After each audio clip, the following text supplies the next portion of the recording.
Hi friends, నేను మీ వీరబాబుని. యథార్థ సంఘటనలు కొన్ని ఒక్కొక్కరికి ఇలా వాళ్ళ జీవితాలు నాశనం చేస్తుంటే, దొంగ నిందలు వేసి జైల్లో పెట్టించి కొట్టిస్తుంటే అందరూ వాళ్ళ దగ్గర పని చేసేవారు కాబట్టి వాళ్ళంతా ఏకమైపోతారు.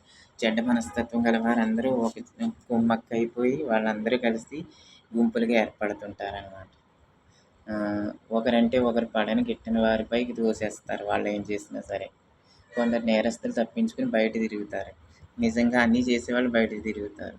అన్యాయంగా కొందరు బలైపోతుంటారు. ఏ తప్పు చేయకపోయినా, ఏ నేరం చేయకపోయినా. వారి తరపున చెప్పడానికి ఎవరు రారు. వారికి అండగా ఎవరు నిలబడరు. మంచివాళ్ళ తరపున పోరాడేవారు ఎవ్వరూ ఉండరు. చెడ్డవాళ్ళంతా కుమ్మక్కై మంచిగా పనిచేసేవాడి అడ్డు తొలగించడానికి అడ్డదారులు ప్రయత్నాలు చేస్తారు రకరకాలు. ఇంక ఎలా బతకాలో తెలీదు అసలు ఈ సమాజంలో.